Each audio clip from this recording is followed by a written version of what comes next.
जम्मू कश्मीर की पूर्व मुख्यमंत्री महबूबा मुफ्ती ने बीजेपी केंद्र सरकार पर गंभीर आरोप लगाते हुए जमकर हमला बोला है।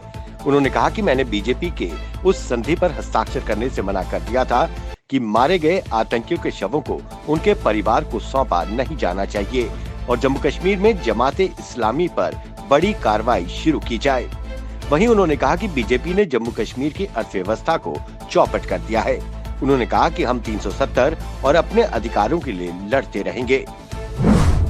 जम्मू संभाग के जिला पुंछ के एलओसी से सटे गांव मंदरा कैया के एक युवक मोहम्मद शबीर पुत्र मोहम्मद बशीर, जो कि मानसिक रूप से कमजोर और बीमार है, अनजाने में एलओसी नियंत्रण रेखा पार कर पाकिस्तान कब्जे वाले कश्मीर में पहुंच गया। जब उसके पिता ने उसे लाना चाहा तो पाकिस्तानी सेना ने उस पर गोलियां चलानी शुरू कर दी। वहीं माँ बाप ने गुजारिश की है कि उनके पुत्र को सकुशल वापस लौटा दिया जाए। जम्मू संभाग में कोहरे और ठंड ने अपना प्रकोप दिखाना शुरू कर दिया है।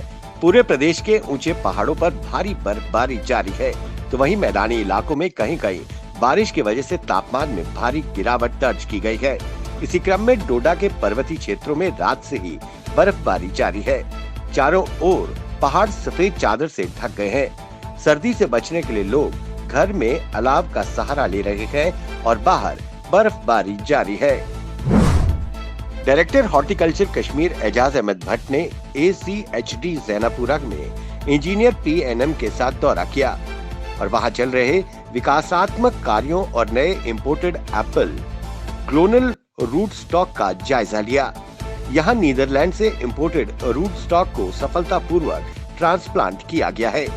वहीं डायरेक्टर हॉर्टिकल्चर ने इन कार्यों के लिए कर्मचारियों की प्रशंसा की।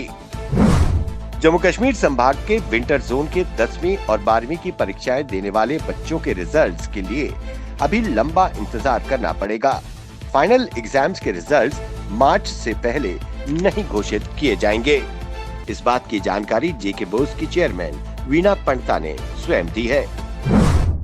जम्मू कश्मीर अपनी पार्टी के अध्यक्ष अल्ताफ बुखारी ने दावा किया है कि उनकी पार्टी कम से कम 6 से 7 जिला परिषद में अपना चेयरमैन बनाएगी।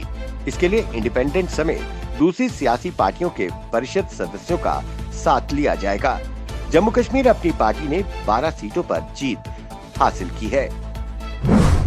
पाकिस्तान कश्मीर के बाद अब जम्मू में भी माहौल बिगाड़ने की कोशिश कर रहा है। इसके लिए वो धार्मिक स्थलों और भीड़ भाड़ वाले इलाकों को निशाना बनाकर सांप्रदायिक माहौल बिगाड़ने की साजिश रच रहा है। आतंकी संगठन लश्कर-ए-तैयबा को इसका जिम्मा सौंपा गया है, जो अपने स्थानीय नेटवर्क का इस्तेमाल कर रहा है। सीमा पार से लगातार स्थानीय आतंकियों और मददगारों को इस बारे में निर्देश दिए जा रहे हैं। एक सप्ताह में जम्मू संभाग में लश्कर के 6 मददगार गिरफ्तार किए जा चुके हैं। सुरक्षा बल और सुरक्षा एजेंसियां हाई अलर्ट पर आ गई हैं। कश्मीर घाटी के जिला अनंतनाग में एक कश्मीरी पंडित महिला की मृत्यु हो गई। ये महिला गांव खुंद्रू में रह रही थी। भूस्खलन की वजह से जम्मू श्रीनगर राष्ट्रीय राजमार्ग बंद था, जिसकी वजह से इस महिला के परिवार वाले नहीं पहुंच पाए।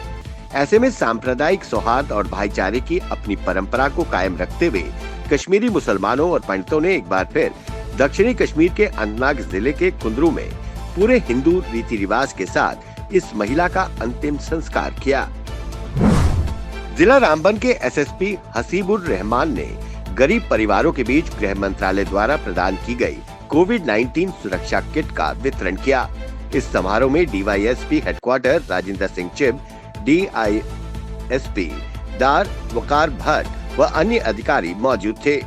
वहीं SSP ने बोलते हुए कहा कि पुलिस डिपार्टमेंट ने BPL परिवारों के बीच digital thermometer, mask, sanitiser, oximeter, face shield, disposable दस्ताने युक्त 465 किट वितरित किए हैं। कश्मीर घाटी के जिला शोपियां में 25 दिसंबर को आतंकियों के साथ मुठभेड़ में सेना के जवान अनिल कुमार तोमर गंभीर रूप से घायल हो गए। उन्हें उपचार के लिए अस्पताल में भर्ती कराया गया था, लेकिन उपचार के दौरान उन्होंने दम तोड़ दिया और शहीद हो गए। सेना ने इस देश के वीर सपूत शहीद अनिल कुमार तोमर को भावभीनी श्रद्धांजलि अर्पित की। Chinar corps commander lieutenant general BS Raju व अन्य रैंकों ने उन्हें श्रद्धांजलि अर्पित की।